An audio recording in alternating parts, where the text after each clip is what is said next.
Hello friends, কেমন আছো তোমরা সবাই? আশা করি সবাই ভালো আছো। তো আমিও ভীষণ ভালো আছি। তো প্রতিদিনের মতো আজকেও একটা নতুন ভিডিও তোমাদের সাথে শেয়ার করছি। তো ভিডিওটা দেখতে থাকো, আশা করি অনেকটা ভালো লাগবে। তো দেখো, আজকে আমি ভিডিওটা কিন্তু সকাল সকাল শুরু করে দিয়েছি। তো ছাদে ছিল তুলসী গাছ, তো তুলসী গাছে জল ঢালার জন্য ছাদে গিয়েছিলাম। আর এখানে যেন দিল্লিতে না শীতকালে বৃষ্টি হয়, আমার যে এত বিরক্তি লাগে আর কি বলবো। তো যাই হোক, দেখো টিপে টিপে বৃষ্টি পড়ছে, তার মধ্যে আমি চলে গেলাম স্নান টান করে ছাদে তুলসী গাছে জল দিতে। তারপরে ওখান থেকে দিয়ে এসে আমি পুজো করব। তো আজকে আমি একটা জায়গায় যাব, তো সেই জায়গাটা তোমাদের সাথে শেয়ার করব। তো ভিডিওটা দেখতে থাকো, আশা করি অনেকটা ভালো লাগবে।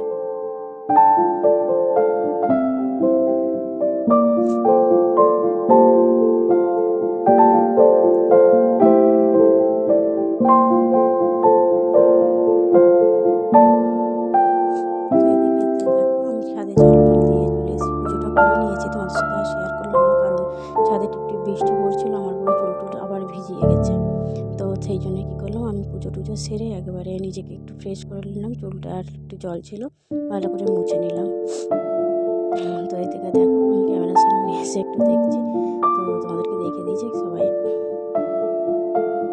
আজকে একটু শাড়ি পরেছিলাম, তো শাড়ি সচরাচর এখানে পরা হয় না, তো আজকে মন গেল শাড়িটা পরতে, তাই জন্য পরলাম। কেমন লাগছে একটু জানিও। তাই এদিকে দেখো, আমি কিন্তু পুজো টুজো কমপ্লিট করে নিয়েছিলাম। তারপর তোমাদের এই যে ফুলগুলো তুলছিলাম না তখন ছাদ থেকে, এই যে ফুলগুলো খুব সুন্দর হয়েছিল, ভাবলাম চলো নিয়ে যাই আজকে। তো হাজব্যান্ডও দেখছে এই যে আজকে পুজোর জন্য ফুল নিয়ে এসেছে। তো সব কিছু দিয়ে আজকে পুজোটা বেশ ভালো। আর সকাল সকাল পুজো করলে না মাইন্ডটা খুব ভালো লাগে। তোমাদের কার কার এরকম মনে হয় একটু কমেন্ট করে জানিয়ে। তো তো আমার তো সকাল মানে স্নান টান করে পুজোটা হয়ে গেলে আমার মনে হয় সবচেয়ে বড় কাজ আমার কমপ্লিট হয়ে গেল। আর মানে কি বলবো, মনের দিক থেকে প্রচুর শান্তি লাগে। তো দেখো, ওইদিকে যে ফটোগুলো দেখালাম না, ওগুলো আমি অনলাইন থেকে অর্ডার করেছিলাম। ফটোগুলো বেশ ভালো লাগে না দেখতে? তো এদিকে আমি দেখো মুড়ি খাওয়ার করেছিলাম, বোধহয় বেগুনি না আলু ভাজা করেছিলাম মোটামুটি। তো যাই হোক, আজকে যেহেতু এক জায়গায় যাবো, তো জায়গাটা বলেই দিই তোমাদেরকে, যাবো আজকে দিল্লির হচ্ছে বিকাশ মল। তো যারা জানো তারা তো জানোই, আর যারা জানো না তাদেরকে বলছি, আমি দিল্লি থেকে আছি। আমার নাম মিঠু। তো আমার একটা ইউটিউব আমার চ্যানেল আছে। তো ওই চ্যানেলে তোমরা ভিডিওগুলো দেখলে প্লিজ একটু করে সাবস্ক্রাইব আর লাইক করে দিও। আর আমার একটু পাশে দেখো। তো দেখো, আমি কিন্তু ওখানে রেডি হয়ে আর কোনো ভিডিও করতে পারিনি, কারণ জানোই তো আমার হাজব্যান্ড একদম তাড়াহুড়ো ফেলে দেয় তাড়াতাড়ি করে।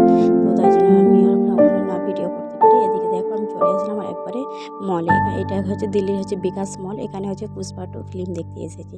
তো চলো ভিতরটা আমি দেখিয়ে দিচ্ছি। আর আমার হাজব্যান্ড, আমি ফোন যদি বের করি আমাকে তো একবারে চিল্লিয়ে ফাটে দেবে। এই দেখো, তারই এখানে পিকচার। তো ওইদিকে একটা কাউন্টারে আমার হাজব্যান্ড টিকিট কাটছে। আর আমরা এদিকে আমি আর মেয়ে একটু ভিডিও করে নিচ্ছি ওই ফাঁকে। ও যদি থাকে সবসময় ফোন বার করলেই বলবে, ফোন ঢুকাও ব্যাগে, ফোন ঢুকাও। উফ! এরকম কার হাজব্যান্ডরা করে আমাকে একটু কমেন্ট করে জানিও তো। তো দেখো এদিকে আমি কিন্তু তোমাদেরকে ভালোভাবে ঘুরিয়ে দেখছি। এই যে লিফটগুলো আছে না, এতেই করে আমাদেরকে যেতে হবে। তো সেটাই তোমাদের সাথে শেয়ার করলাম। পরে তো আর দেখাতে পারবো না, তার নিচে থেকেই দেখিয়ে দিলাম যে এইভাবেই যেতে হবে উপরে। তো যাই হোক, মলটা বেশ ভালো লাগছে। আমি প্রথমে এসেছি, তো ভালো লাগছে দেখতে। আর এদিকে দেখো, আমাদের সন্ধ্যেটা হয়ে গেছে। একটু আর ওয়েদার চলে এসেছে নিচে। কত তো নিবে নিচে বলছে? এসে দেখি ওয়েদার খুব ভালো আছে। মানে রোদ আছে, বেশ ভালো লাগে মনটা। আর এখানে দেখো ভিউটা খুব সুন্দর, তোমরা দেখেই বুঝতে পারছো। তো হাজব্যান্ডকে কে? বললাম, এখানে কি গিয়ে ভিডিও করতে পারি? হাজব্যান্ড বলছে হ্যাঁ, এখানে ভিডিও করো, কোনো প্রবলেম নেই। আমি বলছি হ্যাঁ, লোকালিটির মধ্যে ভিডিও করলে তোমার বেশি প্রেস্টিজ লাগে না। ও বলে আমার ভালো লাগে না। তো যাই হোক, ওর কথা মতো আমি এখানে বেরিয়ে এসে আমি আগে চলে আসলাম। ওদিকে বললাম তোমরা আসো, আমি ভিডিও করছি। তো দেখো ওরা ওদিকে আসছে আর আমি এদিকের ভিউটা দেখছি। আর এখানে গাছগুলোর কাছে আমি দাঁড়িয়ে আছি। তো এদিকে দেখো গাছে আমি একটু ক্যামেরা একটু এদিকে এদিকে কটা রিলস বানিয়েছিলাম। তো যারা আমার চ্যানেলে দেখেছো তো তারা তো দেখেইছো, যারা না দেখেছো প্লিজ আমার শর্ট ভিডিওগুলো দেখে আসো, দেখতে পেয়ে যাবে। তো ওইদিকে একটু ইয়ে করে আমরা কিন্তু সোজা চলে আসবো বাড়িতে।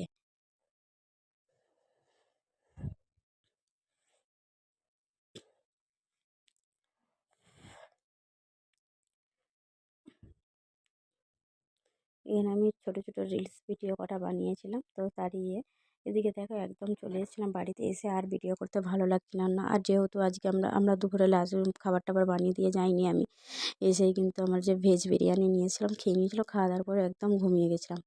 তো চলো উঠে মেয়েকে ইয়ে করে তারপরে এদিকে হাজব্যান্ড বললো চলো আজকে হালকা হালকা বৃষ্টি যখন হচ্ছে চলো একটু সরু চাকলি আর হচ্ছে আমাদের ওখানে সরু পিঠে বলে, তোমাদের ওখানে এই জিনিসটাকে কী বলে একটু কমেন্ট করে জানিও। তো সরু চাকলি করে দিলাম, সরু পিঠে বা সরু চাকলি যাই হোক। তো আর হয়েছিল দুধের সিদ্ধ পিঠে, ওইটা মানে যেহেতু আমি বানিয়েছিলাম, আমার হাজব্যান্ড বানাতে পারে না পিঠেগুলো, তো তাই জন্য আমি বললো যে যেগুলো পারবো সেগুলোই বানিয়ে নিই। সরু চাকলিগুলো দেখো আমি ভয় করছিলাম যে মনে হয় উঠবে না, আর এদিকে দেখো ক্যামেরাই করতে যে এটা একটু জ্বলেই গেল, যা হয় আর কি। এদিকে এগুলো কত সুন্দর হয়েছিল তাই না? তো এদিকে দেখো সরু চাকলি করার জন্য আমি নারকেল করে নিয়েছিলাম, তারপরে আমি ছোটো ছোটো করে পিঠে করে নিয়েছিলাম। পিঠেগুলোর সাইজগুলো একটু হয়তো একটু বড় হয়ে গেছে, তো কোনো ব্যাপার নেই, নিজেরা খাবো। আর হাজব্যান্ডকে বললাম বানাতে, ও বললো আমি অত পারবো না। তো যাই হোক নিজের মতো করে করে নিলাম, একটু ছোটো সাইজ করলে হয়তো ভালো হতো। তো যাই হোক যা হয়েছে হয়েছে। তো এইভাবে দুধটা ফুটে উঠেছিল, তারপর আমি পিঠেগুলোকে খুব সুন্দরভাবে দিয়ে দিলাম। বিদেশে থাকলে না সব একা একাই নিজেকে করতে হয়, তো না পারলেও চেষ্টা করতে হয়, এরকম একটা ব্যাপার। দেশে থাকলে হয়তো এইসব আমার পিঠে বানালো আমার শাশুড়ি মা খুব সুন্দর বানাতে পারে, তার কাছ থেকে একটু একটু করে ছোটো ছোটো স্টেপ নিয়ে মানে ভিডিও করা আর কি, বানানো। তো আমি যদি দেশে যাই, দেশে যেয়ে যদি কোনো ভিডিও করার চান্স পাই, বা আমাদের ওখানে নেটওয়ার্কের প্রচুর প্রবলেম দেশে, তো যাই হোক যদি হয় আমি তোমাদের সাথে শেয়ার করব। দেখো এদিকে কিন্তু হয়ে গেছে, উপর থেকে নারকেল ছড়িয়ে দিয়েছিলাম, কিছু হচ্ছে এলাচ দানা আর পরিমাণ মতো হচ্ছে চিনি টিনি দিয়ে মোটামুটি ভালোভাবে। আজকের মতো ভিডিওটা এখানেই শেষ, দেখা হবে।